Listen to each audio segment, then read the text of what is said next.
Cricket ஃபேன்ஸுக்கு வணக்கம். 2024 எப்படி போச்சு, அது மட்டும் இல்லாமல் கிரிக்கெட்டுடைய ரொம்ப முக்கியமான மூமெண்ட்ஸ் எல்லாம் என்ன அப்படிங்கிறத பார்க்கலாம். அதுக்கு முன்னாடி ஃபர்ஸ்ட் ஆஃப் ஆல் எல்லாருக்குமே ஹாப்பி நியூ இயர். ஹோப்ஃபுல்லி இந்த இயர் எல்லாருக்குமே சமயம் அமையும் அப்படிங்கிற மாதிரி நம்புறேன். ஸோ அதை தொடர்ந்து எல்லாருமே ரெக்வஸ்ட் பண்ண மாதிரி போன வருஷம் நடந்த தரமான 5 சம்பவம் என்ன அப்படிங்கிறத பார்க்கலாம். அதுக்கு முன்னாடி ஃபர்ஸ்ட் டைம் சேனலுக்கு வரீங்கன்னா மறக்காம சப்ஸ்கிரைப் பண்ணி சப்போர்ட் பண்ணுங்கள். அப்போ தான் அப்டேட் எல்லாமே உங்களுக்கு வந்து சேரும். சரி வாங்க வீடியோக்குள்ளே போகலாம். ஸோ ஃபர்ஸ்ட் ஆஃப் ஆல் ஏகப்பட்ட மூமெண்ட் இருந்துச்சு. ஸோ போன வருஷம் IPL 2024. ஸோ இதில் ஏகப்பட்ட டிஃப்ரெண்ட்டான விஷயங்கள் நம்மளால் பார்க்க முடிஞ்சுச்சு. ஸோ ஒன்று, MS தோனி அவர்கள் கேப்டன் இல்லைங்கிற வந்த நியூஸு ருத்ராஜ் கெய்க்வாடை கேப்டனாக போட்டாங்க. ஸோ அதை தொடர்ந்து ரொம்ப முக்கியமாக ஒவ்வொரு டீமில் ஒவ்வொரு விதமான மாற்றங்கள் நடந்துச்சு. IPL ட்ரேடுக்கு அப்புறம் ஹர்திக் பாண்டியா வந்துட்டு மும்பை இந்தியன்ஸ் வந்ததாகட்டும், அண்ட் சுப்மன் கில் லீட் பண்ண விதமாகட்டும், அண்ட் RCBயோட 1% கம்பேக், அதாவது சான்ஸே இல்லை, ஹோப்பே இல்லை, எல்லாமே முடிஞ்சு போச்சுன்னு நினைக்கும் போது ஸோ வந்தாங்க, சும்மா தட்டி தூக்குனாங்க. CSKவை வந்துட்டு May 18 டிஃபீட் பண்ணாங்க. அன்ஃபார்ச்சுனேட்லி அவங்களால அந்த டைட்டிலுக்கு போக முடியாமல் போச்சு. இருந்தாலும் அவங்களுடைய பிளே ஆஃப் கம்பேக் இன்னுமே கிரிக்கெட் லைஃப்பில் ஸோ நிறைய பேருக்கு இன்ஸ்பிரேஷனாக இருந்துட்டு இருக்கு. 1% சான்ஸ் இருந்தால் கூட கண்டிப்பாக உள்ள நுழையறக்கான சான்ஸ் இருக்குது. ஸோ அதை வந்துட்டு யூட்டிலைஸ் பண்ணிக்கோங்க அப்படிங்கிற மாதிரி நிறைய பேர் ஸ்டேட்டஸாக வச்சது பார்த்தோம். ஸோ IPL பெஸ்ட் மூமெண்ட்ஸ் அப்படின்னா இதுதான். இதை தொடர்ந்து KKR டிராஃபி வின் பண்ணது உண்மையாலுமே சூப்பரான ஒரு விஷயங்க. ஏன்னா அவங்க வேர்ல்டு டிசர்வ்னு சொல்லி ஆகணும். அந்த சீசன் ஃபுல்லாமே செமையாக பண்ணாங்க. At the same time Mitchell Stark உடைய குவாலிஃபை பர்ஃபார்மன்ஸ் ஆகட்டும் எல்லாமே சூப்பராக இருந்தது. அண்ட் ரொம்ப குறிப்பாக ஸ்ரேயாஸ் ஐயருங்க. ஸோ அவரை பொறுத்த வரைக்கும் போன வருஷம் 4 கப் வின் பண்ணார். IPL கப் ரொம்ப குரூஷியல் கப்பாக இருந்துச்சு. ஸோ அன்ஃபார்ச்சுனேட்லி ரீடைன் பண்ண முடியாமல் போச்சு. ஆக்சுவலாக அவர் தான் அப்சன்ட் போகிறேங்கிற மாதிரி சொன்னார். பொறுத்திருந்த பார்ப்போம் அவருக்கும் நல்ல வருஷமாக அமைதானுங்கிறத. ஸோ இதுதான் IPL உடைய பெஸ்ட் மூமெண்ட்ஸ். ஸோ ரெண்டாவது T20 வேர்ல்ட் கப்புங்க.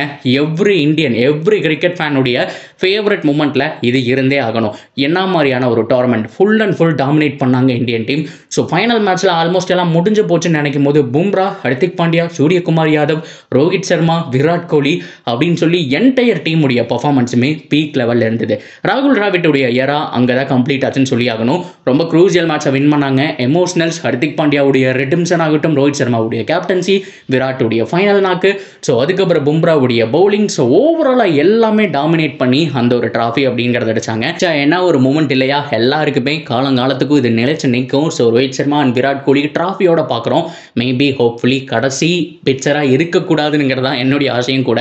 ஐ மீன் சாம்பியன்ஸ் டிராஃபி அடுத்த வருஷம் வேர்ல்ட் கப்பும் அடிக்கணும். பொறுத்திருந்து பார்ப்போம். இப்போ போயிட்டு இருக்க பிரச்சனைகளெல்லாம் பார்த்தா மேபி இங்கேயே புட்டுக்கும் போல.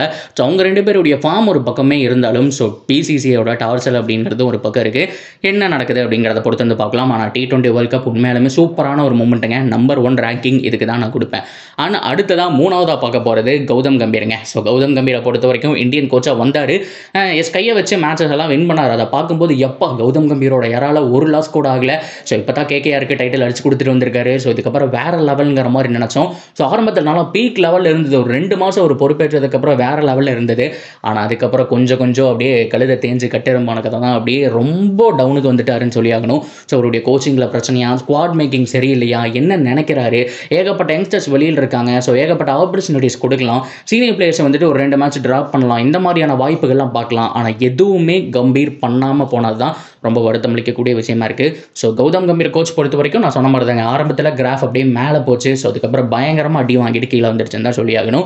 ஹோப்ஃபுல்லி அவருக்கும் இந்த வருஷம் நல்லா அமையணும் அப்படிங்கிற மாதிரி தான். ஸோ நம்ம எல்லாருமே ப்ரே பண்ணிக்கணும். ஏன்னா அவர் தான் இந்தியன் டீமுக்கே மிக முக்கியமான தூராக இருக்க போகிறாரு. ஸோ அவர் தான் அந்த செலக்டர்ஸ் மத்தியிலையும் இருக்க போகிறாரு. என்ன நடக்க போகுது அப்படிங்கிறத பொறுத்து வந்து பார்க்கலாம்.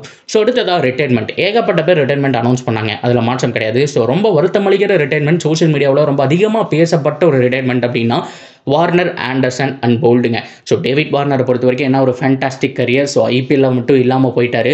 ஸோ அதை தொடர்ந்து SRHல வந்துட்டு வேற லெவலில் வந்துட்டு வின் பண்ணி கொடுத்தாரு. டிராஃபியெல்லாம் அடிச்சு கொடுத்தாரு. ஆரஞ்சு கேப் ஹோல்டராக இருந்தார். சூப்பரான ஒரு ஆளுங்க. அதில் மாற்றமே கிடையாது. ஏகப்பட்ட இஷ்யூஸ் நடுவில் போச்சு. சாண்ட் பேப்பர் இஷ்யூஸ் எல்லாம் போச்சு. அதுக்கப்புறம் ரிட்டன் உள்ளே வந்தாருங்க. மனுஷன் கலக்கி போட்டார். பட் இருந்தாலும் ஸோ அவருடைய கரியர் ரெண்டில் இருக்காருங்கிற விஷயம் அவருக்கே தெரிஞ்சு போச்சு. ஸோ அதனால ரிட்டைர்மெண்ட் அனௌன்ஸ் பண்ணிட்டாரு. ஸோ அதுக்கப்புறம் த கோட் ஆண்டர்சன் அவரை பொறுத்த வரைக்கும் டெஸ்ட்லேருந்து ரிட்டையர்ட் ஆகிட்டாரு. ஸோ இதையே இங்கிலாந்து டீம் ஃபோர்ஸ் பண்ணி தான் பண்ண வச்சாங்கிற மாதிரி போயிட்டு இருக்கு.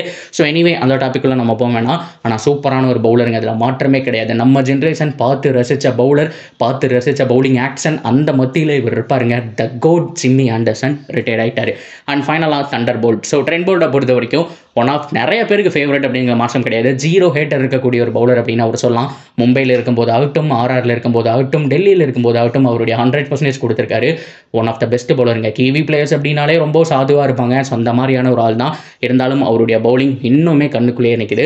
ஹோப்ஃபுல்லி அவருக்கு மீதி இருக்கக்கூடிய டோர்னமெண்ட் ஸோ இந்த மாதிரி லீக்ஸ் எல்லாம் சூப்பராக பர்ஃபார்ம் பண்ணுவார் அப்படிங்கிறதையும் எதிர்பார்க்கலாம். அண்ட் ஃபைனலாக பாடா கவாஸ்கர் ட்ராஃபி ரொம்ப குரூசியலான மூமெண்ட்னு சொன்னோம். இந்த வருஷத்தோட எண்டில் நடக்கக்கூடிய அந்த ஒரு டோர்னமெண்ட்டை நம்ம பார்த்துட்டு இருக்கோம். வேர்ல்டு டெஸ்ட் சாம்பியன்ஷிப்புக்கு குவாலிஃபை ஆகணும். இன்னும் ஒரு 1% சான்ஸ் தாங்க இருக்குது. ஸோ அதுக்கு முன்னாடி பும்ரா கேப்டன்சியில் செம்மையாக வின் பண்ணி முதல் மேட்சை கம்ஃபர்டபுளாக ஜெயிச்சாங்க. ஸோ அடுத்த மேட்சை வந்துட்டு லூஸ் பண்ணாங்க ரோஹித் சர்மா வந்ததுக்கப்புறம். 3வது மேட்ச் நல்ல வேலை மழை வந்து நம்மளை காப்பாற்றி இருந்து தான் சொல்லி ஆகணும். ஏன்னா டிராவிஸ் ஹெட்டுடைய 100 பீக் லெவலில் அந்த மேட்ச் போயிட்டு இருந்தது. இன்னும் ஒரு நாள் சாலிடாக கிடச்சிருந்தா ஆஸ்திரேலியா டாமினேட் பண்ணியிருப்பாங்க. மழை வந்து அது டிராவ் ஆயிடுச்சு. ஸோ 4th டெஸ்ட்டு என்ன நடந்ததுங்கிற விஷயம் உங்களுக்கே தெரியும். எம்சிஜியில் என்ன ஒரு வெற்றி. ஆஸ்திரேலியா ஃபுல் டாமினன்ஸ் இந்தியன் டீமை துவச்சு போட்டாங்க. ஆனால் செகண்ட் இன்னிங்ஸில் நல்லா கம்பேக் கொடுக்குற மாதிரி இருந்தது. ஆனால் ஒரே நாளில் எல்லா விக்கெட்டையும் விட்டது உண்மையிலுமே மனசு விரதமாக இருக்குது. ஸோ இதனால வேர்ல்டு டெஸ்ட் சாம்பியன்ஷிப்போடைய அந்த குவாலிஃபை சான்ஸ் அப்படிங்கிறது ரொம்ப கம்மியாயிடுச்சு. ஸோ இப்போ ஸ்ரீலங்காவை பேஸ் பண்ணி தான் இருக்காங்க. அவங்க ஆஸ்திரேலியாவை கண்டிப்பாக டாமினேட் பண்ணி ஜெயிக்கணும். இன்னொன்று மீதி இருக்கக்கூடிய அந்த டெஸ்ட்டை சிட்னியில் நடக்குது. அந்த டெஸ்ட்டை நம்ம ஜெயிச்சே ஆகணும். இது நடந்தால் மட்டும்தான் டெஸ்ட் சாம்பியன்ஷிப் கனவு அப்படிங்கிறது நிறைவேறும். பொறுத்திருந்து பார்க்கலாம். ஸோ 2024 இப்படி தாங்க முடிஞ்சு. உங்களுடைய ஃபேவரட் மூமெண்ட் என்ன அப்படிங்கிறத கமெண்ட்டில் சொல்லுங்கள். இதை தொடர்ந்து இந்த வருஷம் என்ன எக்ஸ்பெக்ட் பண்ணுறீங்க அப்படிங்கிறதையும் தாராளமாக கமெண்ட்டில் சொல்லலாம். தொடர்ந்து அப்படியே இருக்கு சேனலோட இணைஞ்சிருங்க. மறக்காமல் சப்ஸ்கிரைப் பண்ணி சப்போர்ட் பண்ணுங்கள். ஒன்ஸ் அகைன் எல்லாருக்குமே ஹாப்பி நியூ இயர்.